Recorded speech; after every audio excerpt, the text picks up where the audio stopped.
Nós estamos falando aí, então, de comportamento dinâmico de sistemas de primeira ordem, e é o que eu falei para vocês em relação às funções de transferência. Daqui para frente, nós não temos mais aquela questão de eu estou trabalhando com um trocador de calor, eu estou trabalhando com um reator ou com qualquer outro processo.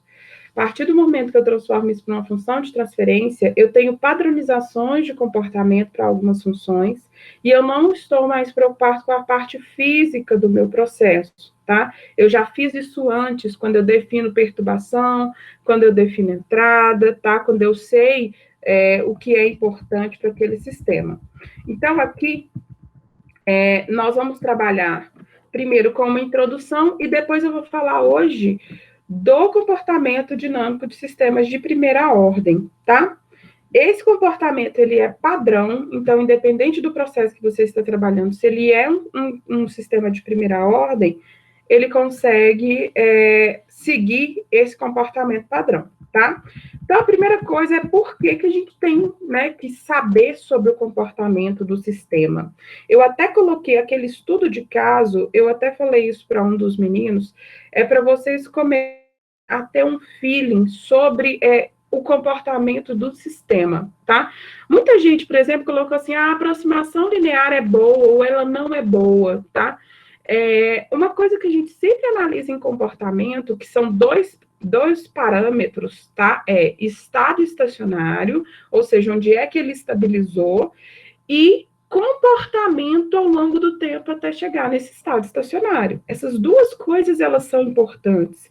É só a gente pensar no seguinte, eu posso falar que o sistema, não, ele não é um sistema complexo, porque ele chegou num estado estacionário próximo ao estado estacionário anterior, mas às vezes ele variou tanto nesse sistema, tá, esse tempo de dinâmica, que ele acaba se perdendo, tá?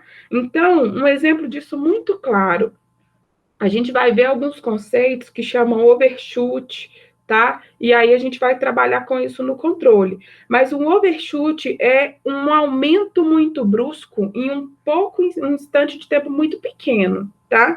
Então, por exemplo, eu quero levar uma temperatura de 25 graus Celsius para 50. Só que, da maneira como eu estou trabalhando nesse sistema, com esse controle, essa temperatura sai do 25, ela chega no 300 graus Celsius e depois ela cai lá para os 50. Vocês acham que esse tipo de comportamento é interessante? Não. Não. Por quê? Onde é que isso afeta o seu processo? Mas dependendo do processo, ele vai ter limitações para cima também. E se for um processo químico, vai alterar a concentração e reação e muitas outras coisas. Uhum. Que E tem mais? também o gás de energia, não? O Você gás de levar aí. energia. E uma coisa mais importante do que o gás de energia, Pedro, a segurança. Se eu tenho um processo que está trabalhando de 25 a 50, os equipamentos, por exemplo, de segurança que os próprios operadores estão trabalhando, eles não estão preparados para altas temperaturas. Mas se esse processo, ao passar de 25 para 50, ele alcança uma temperatura de 300, eu então preciso estar preparada para isso. Tá? Então, esse tipo de comportamento, aumentos bruscos de uma variável para outra, isso não são comportamentos que são interessantes da gente ter, por exemplo, em controle. Tá? E o que eu preciso saber? Primeiro, se o meu processo já tem uma tendência a esse tipo de comportamento, eu vou ter que projetar um controle de tal forma que ele não faça isso, tá? Então, é por isso que a gente trabalha mais da metade da disciplina em entender como é que esse processo se comporta sem o controle de processos, tá? Por quê? Porque a depender do tipo de comportamento que eu tenho, se é um comportamento até mesmo mais complexo, tá? E às vezes, só olhando as equações, a gente acha que não. Eu tenho grupos que estão trabalhando com 4, com 6 equações, mas que eu sei que o comportamento desse sistema não é complexo, apesar de serem mais equações. Em contrapartida, às vezes eu tenho processos que são ali descritos por duas, às vezes até uma só equação, mas ele tem um comportamento um pouco mais complexo, tá? Então, a gente precisa compreender esse comportamento e entender como é que o meu controle tem que agir nesse processo, tá? Porque quando a gente projeta um controle, eu vou falar assim, não, o meu controle, ele precisa inibir aí o overshoot, que é esse aumento brusco, ou ele precisa fazer com que a resposta desse processo, ela seja mais rápida, é um processo muito lento, tá? Então, é por isso que é muito importante a gente entender esse comportamento, tá? Uma maneira de se fazer isso é aplicando tipos de entradas, e aí quando a gente fala entradas, seriam perturbações, e eu vi essa dificuldade em alguns alunos em entender o termo perturbações. Em controle, um termo, eu classifico uma variável como variável perturbação, quando ela tem mudanças que não estão ao meu alcance. Ela modifica, ela tem mudanças ao longo do tempo, não sou eu que provoco essas mudanças, e ela afeta o comportamento da minha variável controlada, tá? Isso é uma perturbação. E às vezes a gente fala, faz uma perturbação no sistema, está indo contrário desse conceito de que é você que está aplicando essa perturbação. Então, uma variável perturbação é que a perturbação ela não é feita pelo usuário, o usuário não tem controle dessa perturbação, tá? Uma entrada é uma variável que eu consigo modificar e eu posso fazer mudanças ou perturbações nessa variável para compreender o comportamento do processo, tá? Então, muitas vezes vocês confundem, porque uma coisa é ser uma variável perturbação, outra coisa é fazer uma perturbação no sentido de modificação, tá? Então, isso é importante. Tá certo? A gente vai fazer modificações nas variáveis de entrada, que são variáveis que eu consigo mudar, para entender como é que o sistema se comporta em frente a essas mudanças, tá? Eu preciso fazer esse tipo de mudança, por quê? Porque essas mudanças, elas ocorrem nas plantas industriais, tá? É importante eu saber o estado estacionário, mas é importante eu saber a dinâmica desse sistema ao longo do tempo frente a essas mudanças, tá? Quando a gente projeta plantas industriais, nós estamos falando de sistemas em equilíbrio. Eu projeto um sistema no estado estacionário, mas a gente sabe que, do ponto de vista prático, o sistema não permanece em estado estacionário porque eu tenho mudanças, eu tenho perturbações durante esse processo, tá? Eu não consigo estar em equilíbrio. O controle, ele vem justamente para isso, tá? Para manter aquele sistema em equilíbrio a despeito de mudanças que possam ocorrer, tá? As perturbações, as mudanças que eu faço nas variáveis de entrada, elas são mudanças limitadas, tá? Eu tenho controle sobre essas mudanças, eu faço isso da maneira como eu acho melhor, tá? E elas são fáceis de analisar do ponto de vista matemático também. Então, quando eu submeto um sistema a uma mudança, tá? Por exemplo, a perturbação degrau é um tipo de mudança que eu faço numa entrada para eu entender como é que o comportamento do sistema é frente a essa mudança. Mas eu também consigo fazer a análise do ponto de vista matemático para também me subsidiar aí nesse processo de análise, tá? Então, nós vamos ver aqui as principais mudanças que eu posso fazer numa entrada para analisar o comportamento do meu sistema, tá? O meu sistema só vai ter um comportamento analisado se eu submeter lá alguma modificação. Se eu não submeter esse sistema a nenhuma modificação, né, o estado natural dele é um estado de equilíbrio, tá certo?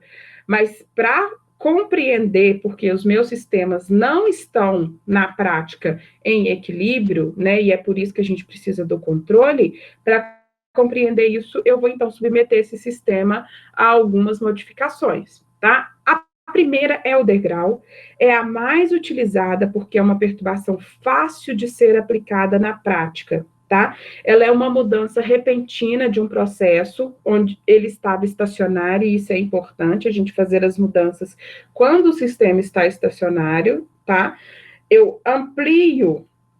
Eu modifico a minha variável de entrada em uma amplitude M, tá? Toda vez que a gente falar de degrau, vocês podem lembrar bem do degrauzinho da escada. O patamar inferior e o patamar superior de um degrau, cada um daqueles é um valor que eu tenho aí para minha variável de entrada. Então, eu venho de um valor que está contínuo, que é o patamar inferior, e eu amplio esse valor em M unidades depois de um determinado instante de tempo, e isso é feito instantaneamente, tá?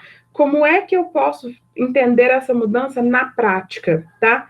Alimentação de um reator, por exemplo, tá? Se de repente eu abro a minha válvula e ela passa para um outro valor, ou temperatura, ou vazão de alimentação de trocadores, tá? As vazões, elas são muito submetidas a perturbações degrau, tá?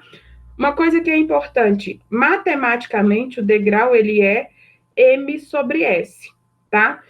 Aqui faltou, inclusive, uma barrinha, porque isso aqui é invariável desvio. É a amplitude do degrau, certo? Sobre S. Por que nós estamos trabalhando com função de transferência? Porque daqui para frente é isso que nós faremos. Nós trabalharemos apenas com a função de transferência, certo?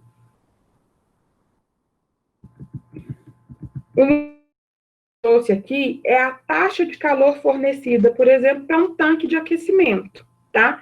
De repente, essa taxa ela é aumentada de 8.000 para 10.000 quilocalorias por hora, certo?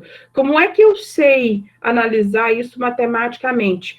A taxa de calor, ela é o quê? A taxa que eu tinha no estado estacionário, mais a amplitude do degrau, vezes esse S, que seria o quê? O tempo que eu estou submetendo a essa perturbação, tá? Quantas vezes eu estou submetendo isso a uma perturbação, tá certo? Então, na verdade, aqui, como é uma vez só, né? Eu fiz essa perturbação uma vez só, por isso que eu consigo passar de 8.000 para 10.000, e aí eu consigo encontrar. Mas se eu continuasse fazendo essa mesma perturbação várias vezes, tá? Eu conseguiria encontrar qual é o valor final dessa perturbação, tá certo? Aqui, a função de transferência para esse problema especificamente seria 2.000 sobre S, que é a amplitude do degrau dividido por S, tá certo? Alguma dúvida até aqui, gente?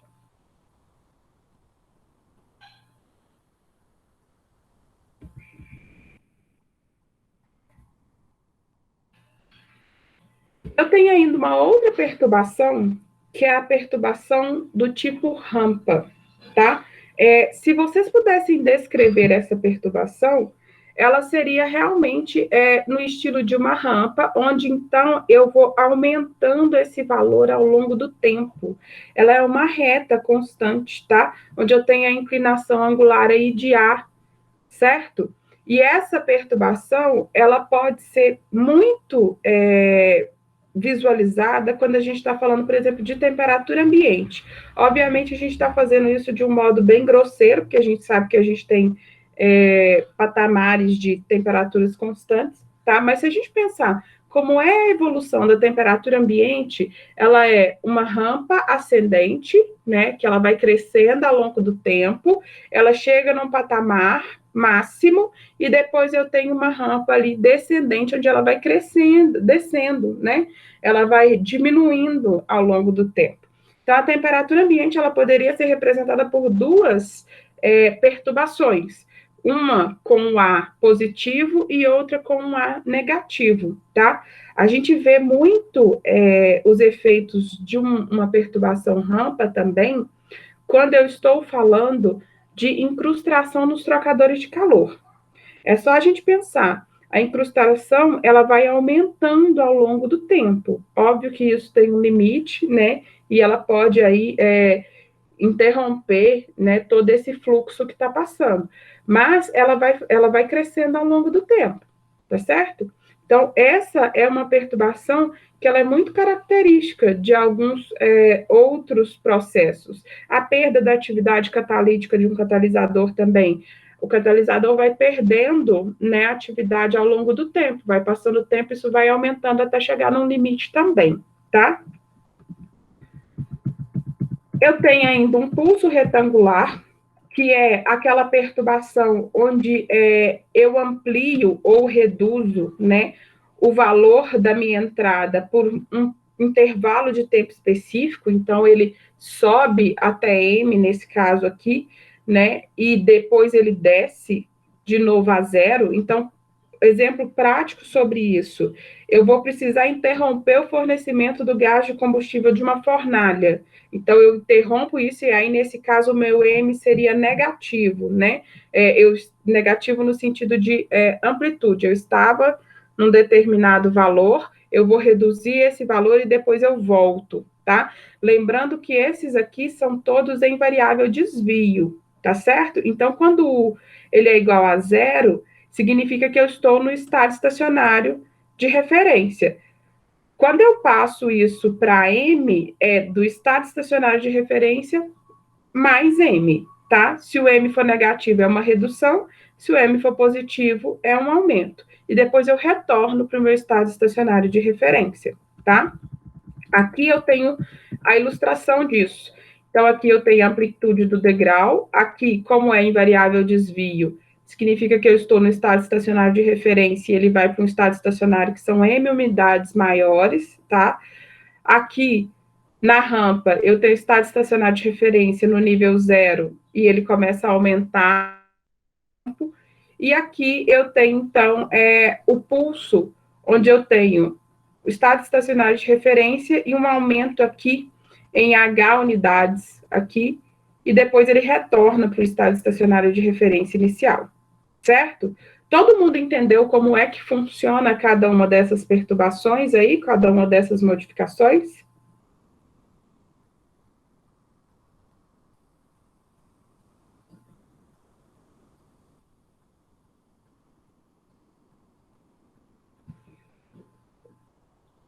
Então, nós vamos dar uma continuidade, tá? Eu tenho aí a entrada sinusoidal, que é uma modificação cíclica, tá? Como um seno, a gente vê isso muito em frequência de correntes alternadas.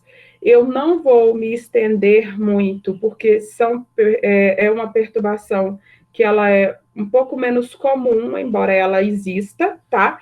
Mas ela é uma perturbação cíclica, que eu tenho ali aquela amplitude e frequência de oscilação como um gráfico do seno, tá? E eu tenho o impulso. O impulso, ele é um caso particular do pulso unitário. O impulso, o que que acontece? Eu aumento a amplitude daquele retângulozinho que eu faço, só que isso, o tempo em que ele é submetido a essa perturbação é muito pequenininho. Então, ele dá um pico e volta, tá? E aí eu tenho sistemas de primeira ordem. E nós vamos começar com eles, porque eles são mais simples para a gente entender as ações aí de uma perturbação no sistema. O sistema de primeira ordem, ele tem essa carinha aqui, tá? Ele é um ganho dividido por uma constante de tempo S mais 1, certo? O que que o ganho significa? O ganho significa quanto esse Y, após eu submeter isso a uma perturbação, a diferença do Y inicial para o Y final, ou seja, onde é que ele vai estacionar, tá? Para uma perturbação de uma unidade do meu U. E o tal é a constante de tempo desse sistema. Para eu calcular, para eu compreender como é que uma perturbação atinge o meu processo, esse U ele vai ser substituído pela função de transferência da perturbação que você quer analisar, tá? Nesse caso, nós vamos analisar uma entrada do tipo degrau de amplitude M. Então, o U barra, ele vai ser M sobre S. Feito, substituindo isso e passando multiplicando, eu vou ter m sobre s vezes o k dividido por tal s mais 1. Se eu aplico a Laplace inversa, eu consigo encontrar uma resposta do meu sistema, tá? Onde eu sei como esse y se comporta ao longo do tempo, tá? Essa equação em torno do tempo aqui, ela só serve para uma perturbação degrau de amplitude m, tá? Mas ela é uma resposta padrão. Qualquer problema de primeira ordem, eu sabendo o ganho, a amplitude e a constante de tempo, eu consigo fazer um gráfico de como é que isso varia, tá? Relações importantes que a gente vê na resposta do sistema de primeira ordem para uma perturbação degrau de amplitude m, tá? O que se fez foi substituir valores de tempo para construir esse gráfico. E aí se descobriu que para todo sistema de primeira ordem eu tenho uma padronização desses valores, tá? Ele colocou aqui valores da constante de tempo do meu sistema, né, múltiplos dessa constante tal, e ele notou que essas frações elas se repetem independente do km que eu tenho. Então, sempre que um sistema de primeira ordem está no tempo equivalente à sua constante de tempo, ele encontra esse 0,6321. Sempre que está em 2 vezes a constante de tempo, eu tenho 0,8647. Só que o que isso significa? Primeiro, como é que eu sei onde é que esse sistema vai se estabilizar?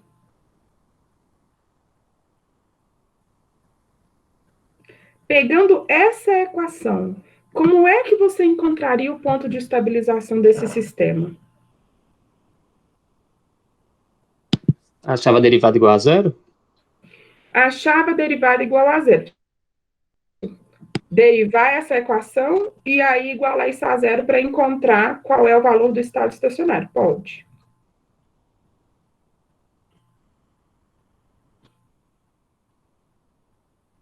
Mas você vai ter mais trabalho, Pedro. Vou mudar a pergunta. Se eu te perguntasse em que tempo o sistema estabiliza, e você pudesse falar isso, o valor que você quiser, em que tempo você afirma que o sistema está estável? Acima de 5 tal? Acima de 5 tal. E qual é o Nesse valor de tal? caso, seria quando, no caso, aproximasse a 1. Então, para aproximar a 1, o valor de 1 menos e elevado a menos t sobre tal, teria que ser próximo a zero? Só que, Franciele, aqui é variável, tá vendo que é y sobre km, é essa? Então, na verdade, você não sabe esse valor. Tá? Isso aqui é uma fração, tá? Eu vou, inclusive, explicar sobre isso. Isso aqui é uma relação do valor que o y está em determinado instante de tempo para o valor km. Certo. Para qualquer sistema, qualquer, independente da ordem, quando é que você fala que o sistema estabiliza? Ah, ele estabiliza no tempo igual a 100, 500, 1000. Qual o valor? O valor Você faz o limite de ter tendendo ao infinito? Infinito. Todo sistema que estabiliza, tá? Isso é importante deixar claro. Se eu te perguntasse de maneira genérica, que tempo você tem certeza que esse sistema está estável? O Pedro até falou 5 tal, tá? Mas por causa do formato de primeira ordem. Mas eu tenho certeza absoluta que no tempo infinito ele está estável. Isso. Mas no caso, Ana Maria, por exemplo, 1 menos e elevado a menos t sobre tal dá igual a 1, o e elevado a menos t sobre tal tem que ser zero. E para isso ser zero, t tem que ser infinito, né? Isso, exatamente. Matematicamente é isso mesmo, tá? Então, eu vou colocar esse tempo igual a infinito, isso daqui zera, certo? E aí eu fico com um que multiplica o km. O que isso está significando, gente? Isso aqui significa o seguinte, que o y, eu não vou conseguir colocar uma barra, tá? O y no tempo igual a infinito, ele vai ser o quê? K vezes M, tá? Aqui eu vou até acrescentar aqui para quem vê. Óbvio que isso é em variável desvio. O que é a variável desvio, então? É o y, tá? Até vou melhorar isso aqui, vou escrever assim. O y no desvio seria o y no infinito menos o y do set point, que é aquele y do set point inicial, tá? É o y de quando eu apliquei o degrau nesse sistema. Como é que eu acho, então, e é isso que eu te falei, Franciela, isso aqui, ó, não quer dizer que o estado estacionário final é 1, tá? Quer dizer que o y final sobre o km é 1. Por quê? Porque o desvio total vai ser km. Certo. Entendeu? Como é que eu acho o valor do y mesmo, tá? Do y do set point. Aqui, se eu colocar aqui que y, vou chamar y infinito de y do set point final, tá?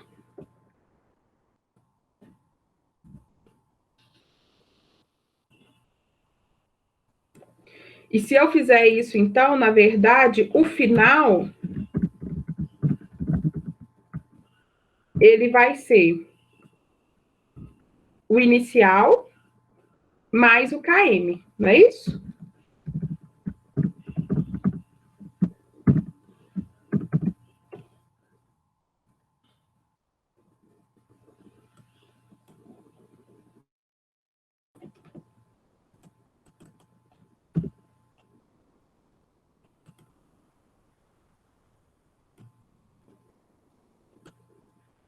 Todo mundo entendeu?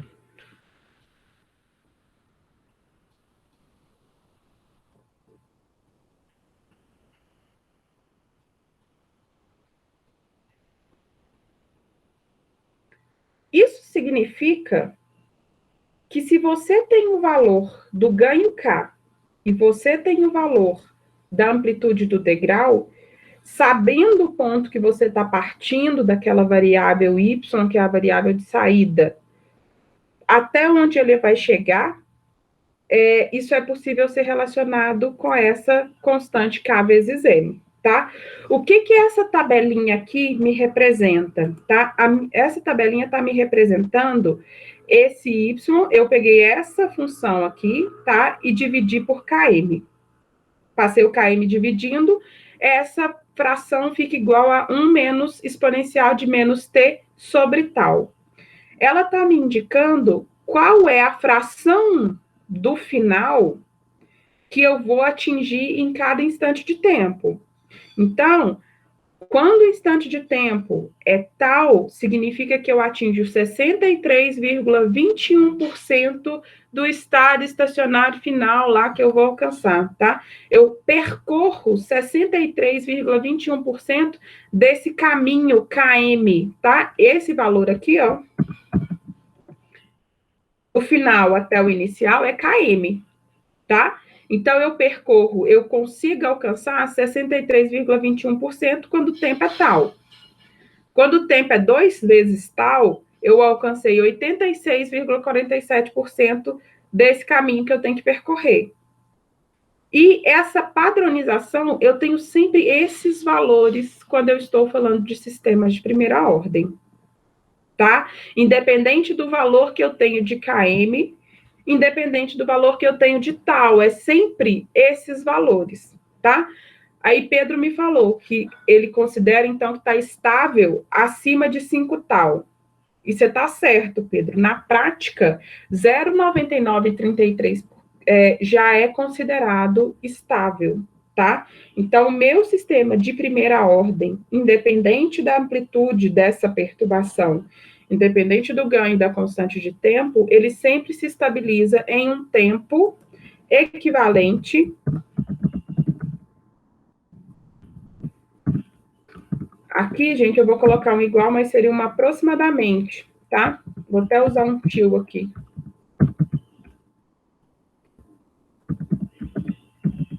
Cinco tal.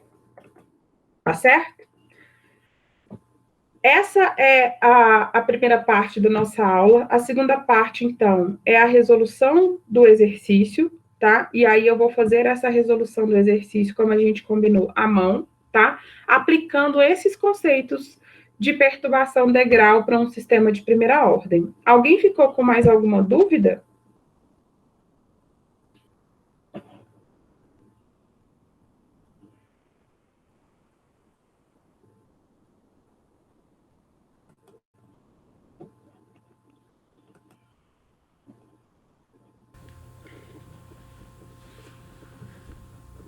Dando continuidade aqui às perturbações para um sistema de primeira ordem, nós temos também a entrada tipo rampa, onde eu tenho aqui uma rampa de inclinação A, e a função de transferência dessa perturbação, então, é AS quadrado. Para eu encontrar qual é o Y, eu tenho que substituir, então, o meu U por esse AS quadrado, e aqui a função que relaciona Y sobre U seria K tal S mais 1, tá? Para encontrar isso, eu preciso abrir isso em frações parciais, encontrar cada uma das constantes do meu sistema e aplicar a Laplace inversa. Vocês podem ver por aqui que, na verdade, mesmo que o tempo tenda a infinito, esse sistema não vai se estabilizar.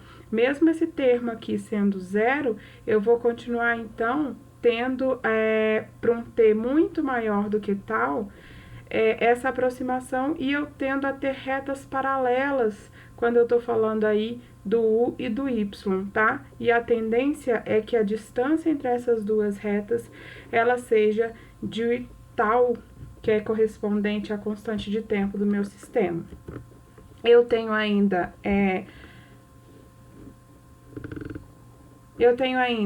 a entrada do tipo sinusoidal, tá? Que eu também preciso trabalhar com frações parciais nesse caso.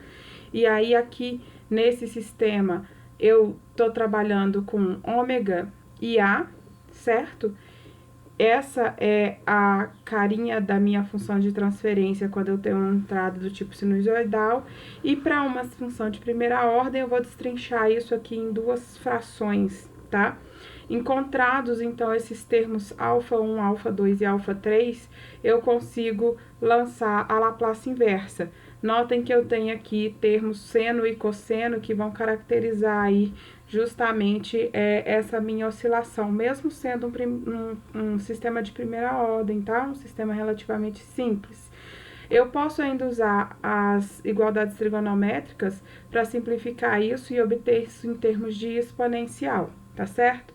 O gráfico, nesse caso, ele vai ter esse perfil de resposta, enquanto eu estou entrando com uma resposta também oscilatória, aqui no caso em azul, e a resposta do sistema em rosa, tá? Onde eu tenho aqui o período igual a 2π dividido por ômega, que é aquele ômega que eu defini lá na função para U, correto?